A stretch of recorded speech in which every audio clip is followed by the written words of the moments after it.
नमस्कार, मैं हूं अंकुर। आप देख रहे हैं सत्य हिंदी।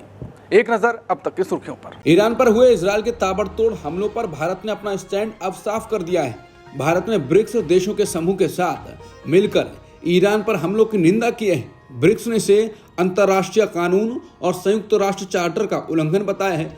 बता दें कि भारत ने शंघाई सहयोग संगठन यानी एससीओ की ओर से जारी एक बयान से खुद को 10 दिन पहले अलग कर लिया था, जिसमें इजरायल की ओर से किए गए सैन्य हमलों की निंदा की गई थी। अब भारत ने इस मामले में अपना रुख स्पष्ट कर दिया। बता दें, प्रधानमंत्री मोदी 5-6 जुलाई को ब्राजील में ब्रिक्स शिखर सम्मेलन में भाग लेने वाले हैं। भारत ने अमेरिका की उस नई वीजा नीति पर जवाब दिया है, जिसमें अब वीजा के लिए अप्लाई करने वालों से उनके सोशल मीडिया अकाउंट की जानकारी भी मांगी जा रही है। इस पर भारत के विदेश मंत्रालय ने साफ कहा है कि भारतीय नागरिकों के वीजा आवेदन को सिर्फ योग्यता के आधार पर ही देखा जाना चाहिए, न कि सोशल मीडिया से जुड़े किसी अन्य पैमाने पर। विदेश मंत्रालय के प्रवक्ता रणधीर जायसवाल ने कहा कि हम अमेरिका से इस मामले पर लगातार बातचीत कर रहे हैं ताकि भारतीय नागरिकों के हित सुरक्षित रह सकें। वरिष्ठ बीजेपी नेता और संघ से जुड़े हुए राम माधव ने कहा है कि भारत के लोग सोचते हैं कि वो विश्वगुरु बन चुके हैं, लेकिन सच्चाई ये है कि भारत को पहले एक मजबूत आर्थिक ताकत बनना होगा। केवल 8% विकास दर से हम 20 साल में भी आगे नहीं निकल पाएंगे। हमें 10% से ज़्यादा विकास दर लगातार 20 साल तक चाहिए। पश्चिम बंगाल की मुख्यमंत्री ममता बनर्जी ने चुनाव आयोग पर आरोप लगाया है कि वो एक साजिश के तहत 1987 से 2004 के बीच जन्मे वोटरों को निशाना बना रहा है। बता दें, चुनाव आयोग ने जुलाई 1987 से दिसंबर 2004 के बीच जन्मे सभी वोटरों से नागरिकता का सबूत मांगा है। ममता बनर्जी ने कहा, ये सब कुछ एनआरसी को पीछे के दरवाजे से लागू करने की कोशिश है। उन्होंने इसे एक स्कैम बताया और कहा, यह बेहद खतरनाक कदम है। ममता ने यह भी कहा कि इससे बंगाल के गरीब, प्रवासी मजदूर, गांव में रहने वाले अनपढ़ और छात्र वोटर सबसे ज्यादा प्रभावित होंगे, क्योंकि उनके पास जरूरी कागज नहीं होंगे। ममता बनर्जी ने कहा, यह नियम बिहार सरकार को भेजा गया, लेकिन असली निशाना बंगाल है। उनका कहना है कि बिहार में बीजेपी की सरकार है और चुनाव नजदीक हैं, इसलिए वहां कुछ नहीं होगा, जबकि बंगाल में युवा वोटरों के नाम काटने की साजिश की जा रही है। कांग्रेस ने चुनाव आयोग को दो टूक जवाब देते हुए कहा है कि हमारी मांगों को टालना बंद करें। महाराष्ट्र और हरियाणा चुनाव में कथित गड़बड़ियों पर पार्टी ने मतदाता सूची और वीडियो फुटेज की मांग दोहराई। इसने साफ किया है कि पहले इसकी मांग पूरी होगी, तभी पार्टी के नेता चुनाव आयोग के साथ बैठक को तैयार होंगे। दरअसल कांग्रेस ने महाराष्ट्र विधानसभा चुनाव 2024 में कथित अनियमितताओं को लेकर चुनाव आयोग को एक कड़ा पत्र लिखा है। ये पत्र लोकसभा में विपक्ष के नेता राहुल गांधी को ईएसआई द्वारा भेजे गए पत्र के जवाब में है, जिसमें आयोग ने राहुल गांधी से महाराष्ट्र और हरियाणा चुनाव से जुड़े मुद्दों पर चर्चा के लिए बैठक का प्रस्ताव किया था। कांग्रेस ने अपने जवाब में साफ किया है कि आयोग का उनकी मांगों को टालना ठीक नहीं है और मशीन से पढ़ी जाने योग्य मतदाता सूची, डिजिटल कॉपी तथा मतदान के दिन की वीडियो फुटेज उपलब्ध कराने की मांग को दोहराया। गुजरात की विसावदर सीट पर आपकी जीत के बाद पार्टी को बड़ा झटका लगा है। बोटाद से पार्टी के विधायक उमेश मकवाड़ा ने बतौर विधानसभा में चीफ व्हिप और ज्वाइंट सेक्रेटरी के तौर पर इस्तीफा दे दिया है। उनका कहना है कि वो पार्टी में कार्यकर्ता की हैसियत से रहेंगे, अपनी विधायकी नहीं छोड़ेंगे। उमेश मकवाड़ा आपके 5 विधायकों में शामिल हैं। उमेश मकवाड़ा ने गांधीनगर में प्रेस कॉन्फ्रेंस में इसका ऐलान किया। मकवाड़ा ने आप छोड़ने का ऐलान अभी नहीं किया है। उन्होंने ये भी कहा है कि वो विधायकी से इस्तीफा नहीं देंगे। गौरतलब हो कि दिल्ली में एक दिन पहले ही आपने लुधियाना वेस्ट और गुजरात की विसावदर सीट पर जीत का जश्न मनाया था। उमेश मकवाड़ा ने बीजेपी से आम आदमी पार्टी में आए थे। मकवाड़ा ने कहा कि आप पिछड़ों के मुद्दे को नहीं उठा रही है। ईरान के सर्वोच्च नेता आयतुल्लाह अली खामनेई ने देशवासियों को इजरायल के खिलाफ जीत की बधाई दी है। उन्होंने सोशल मीडिया पर एक पोस्ट के जरिए ये बात कही।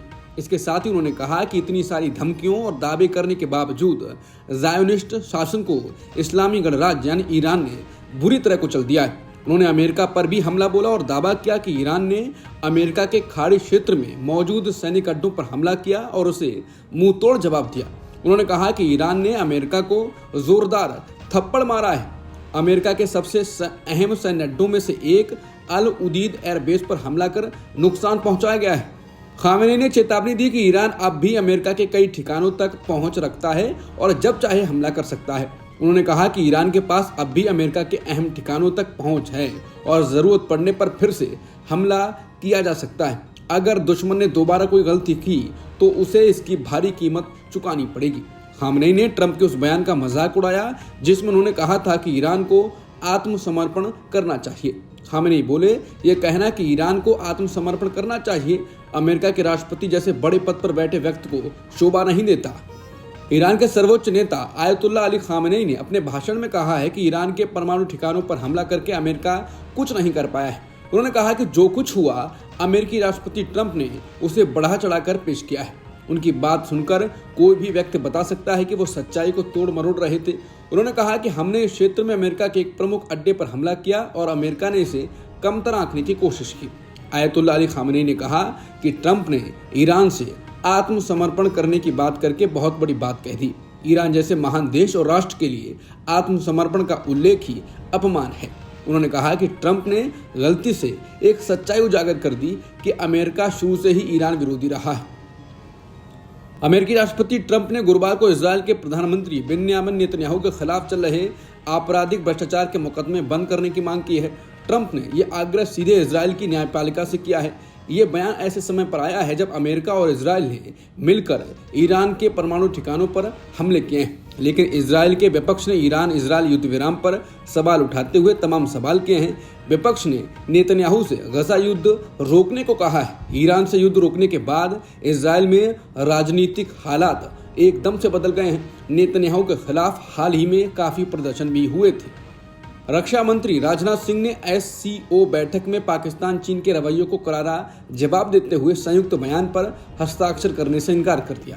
पहलगाम आतंक के हमले को नजरअंदाज करने और बलूचिस्तान का जिक्र थोपने की कोशिश पर भारत ने कड़ा रुख अपनाया। दरअसल शंघाई सहयोग संगठन यानी SCO की रक्षा मंत्रियों की बैठक में भारत ने आतंकवाद के खिलाफ अपनी सख्त नीति को एक बार फिर मजबूती से रखा, लेकिन इस मंच पर भारत की आवाज को दबाने की कोशिश की गई।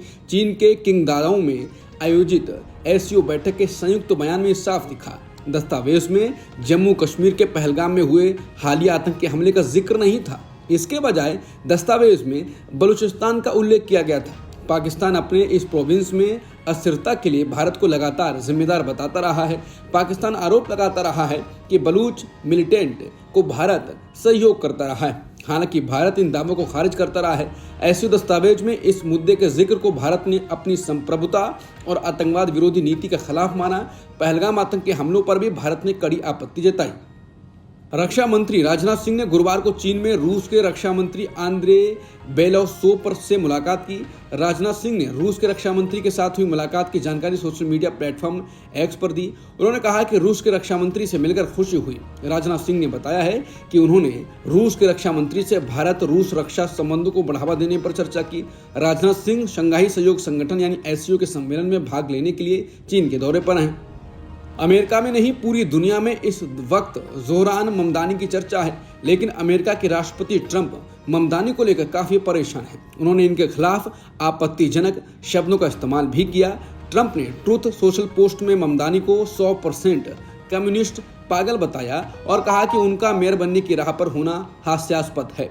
ट्रंप के ट्रूथ सोशल पोस्ट के एक हिस्से में लिखा था, वो बहुत खराब दिखते हैं, उनकी आवाज कर्कश है, वो बहुत होशियार नहीं है। बता दें, भारतीय अमेरिकी फिल्म निर्माता मीरा नायर के बेटे जोहरान ममदानी 23 वर्षीय स्वघोषित समाजवादी हैं, जिन्हें democratic socialist of America party का समर्थन प्राप्त है। न्यूयॉर्क मेयर पद के लिए उनकी उम्मीदवारी को डेमोक्रेटिक पार्टी के भविष्य के लिए महत्वपूर्ण माना जा रहा है।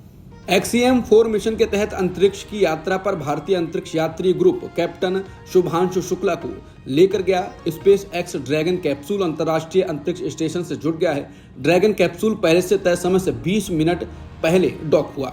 इसके बाद करीब 2 घंटे की जांच होगी। इससे हवा के रिसाव और दबाव की स्थिरता की पुष्टि होगी। इसके बाद क्रू अंतर्राष्ट्रीय अंतरिक्ष स्टेशन में प्रवेश करेगा।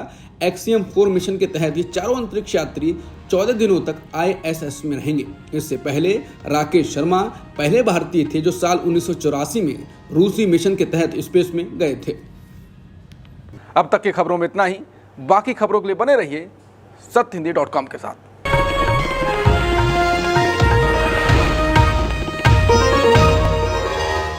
Copyright disclaimer under Section 107 of the Copyright Act 1976. Allowance is made for fair use for purposes such as criticism, comment, news reporting, scholarship, and research.